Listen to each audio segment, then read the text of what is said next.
corazón.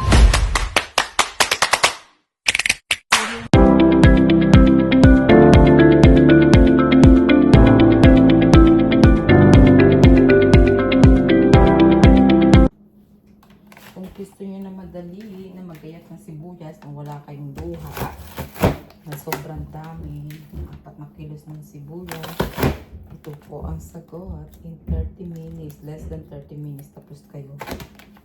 Wala pa ng 15 minutes, tapos kayo magayat ng sibuyas. Tsaka ng kamatis.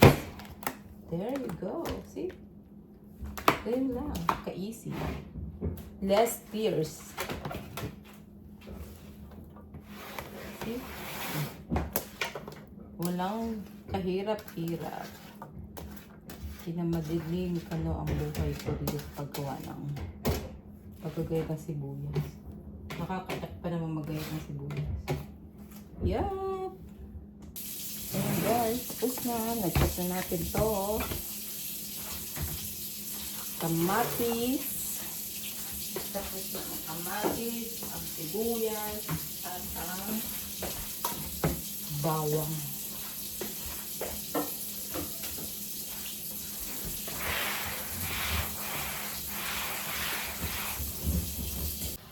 Tingnan natin guys ang bawang, ang sibuyas.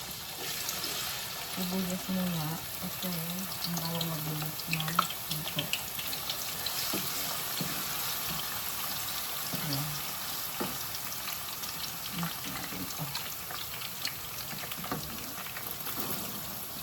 Ayan. Nalagay ko ito sa chicken oil.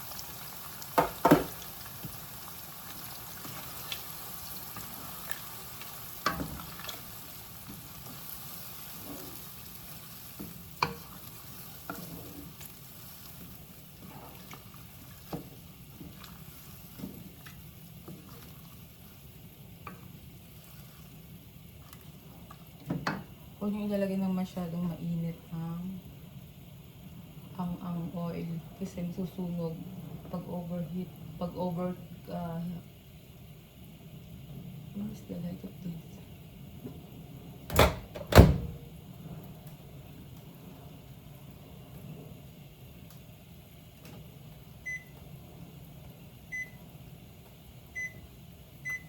Ayan, ilaw. And then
Actually, wala naman siyang amoy. Hindi siya masyadong.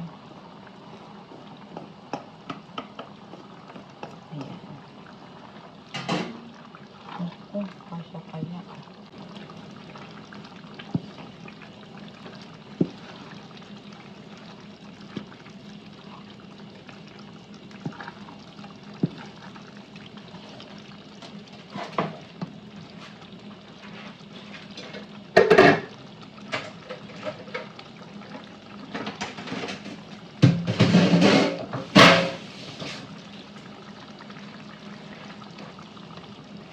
Kapag guys, yung binibilang ko malinis, hindi sa Pilipinas ko ito binibili.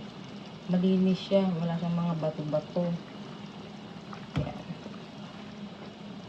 Mas marami na yun dahil, actually guys, ano na yan? Nakalagay na yan, may mga order-order na.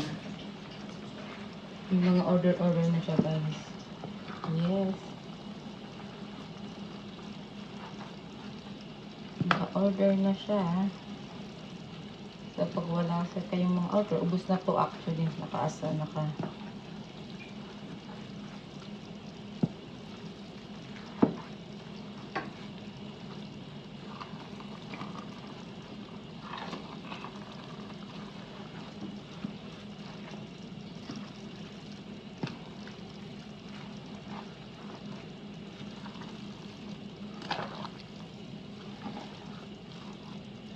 mas marami ito, parang 1.5 size. Ito, parang double size na niluto ko last time.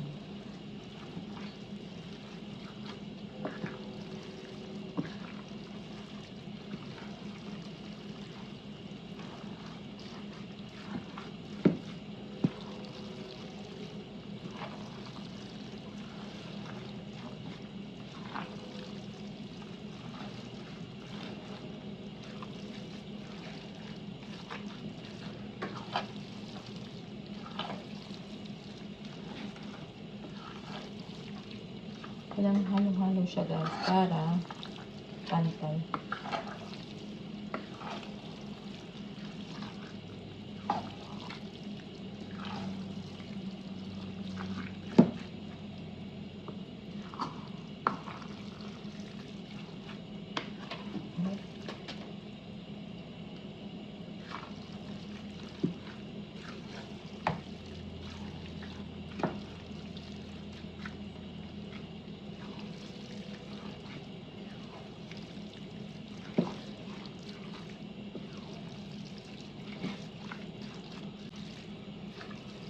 Ay, 30 pala yung pa-order ko. So, siguro may sobra tong mga 20 jar. Kasi, kaya nito ang 50 jar.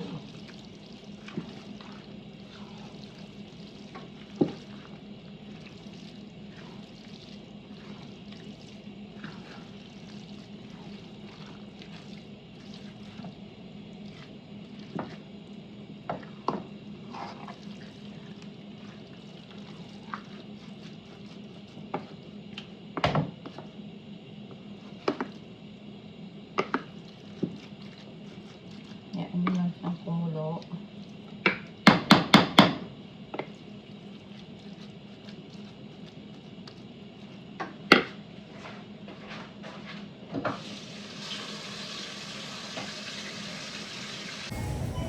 Organic baby bites daw, oh. Alam nyo na, makakapit kay mga aking, alam nyo na, ang aking ng organic vibes. Kuha tayo ng dalawa. Nasa Korean, store. Natitingnan kasi ako dito. Ay, yung mga favorite ko dati. Dati yun. Ngayon, hindi na makakain ng ganun. Ngayon, kaya lang, naka-sale siya, and then, dito lo sushi. Bilang ko kaya siya. Bilang ko siya ng isa. Isa lang. Yan. Gusto niya yan. Yep. Ano ang mga golden ano nila, oh. Naka-sale siya. Oh. Aanin ko naman yun, di ba? Hindi ko naman kailangan. Naka-sale siya. Siguro nakiklear up sila. Alam ko na. Ito, oh, masarap to. Masarap to eh. Naka-sale siya din. Mahi-mahi. Tsaka yung, ano, Korean premium. Ay, kaya lang. Ano kaya bumili ako? Naka-sale din siya. Tsaka itong ano, Hamashi Gama.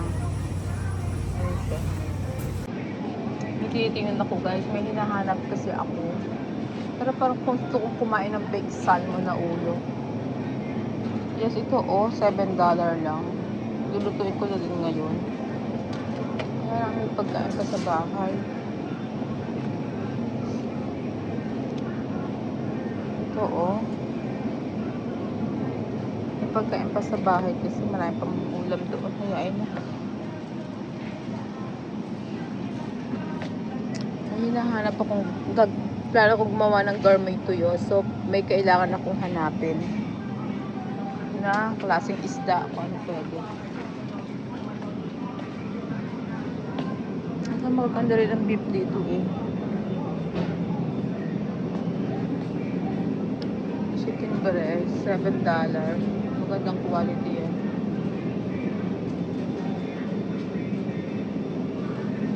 Kasel sila. Mura din ang bawang dito sa ano. Kuha ako nito. Diba? Tapos meron din silang giling na. Kaya lang ayoko ng giling na. So, may hinahanap ako. Red fresh pepper. Hindi yan. Sabi magkano yung gamit sa ano. Sesame oil. Ang mahal naman. Special naman ang aking ano. Pag gumawa ako ng chili oil ko. Si sesame oil. Hindi kaya ng budget yan. Grabe yung music nila, lakas-lakas. Ito na ang binili ko guys kasi mimix ko lang naman siya. Okay, marami, mura lang siya. Mga sweet guys, oh, na-miss ko yan. Saka yung mga noodles nila.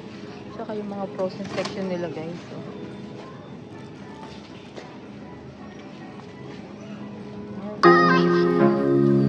Sarap po siya.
Ayan guys, second batch na to ng aking gawa ng alamang. Naluto na siya. So magagawa tayo ng spicy at saka non-spicy.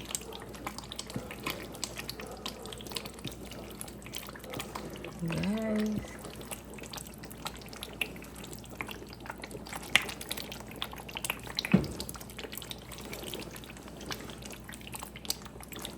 Pero alam nyo guys, nakaano na yan, mga nakatoka na. Ubus na to kumbaga. Hindi nakatoka na siya.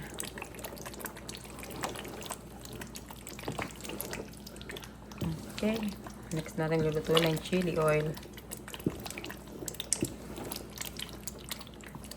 So palalamigin natin siya ng malamig na malamig. Kaya bukas pa ang packaging niya.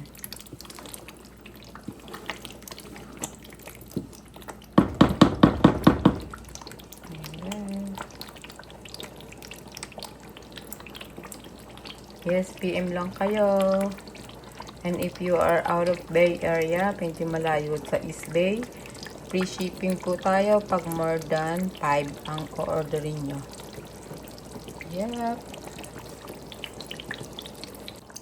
Tapos na siya guys.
Huwi tayo ng pan.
Chili oil and spicy alamang.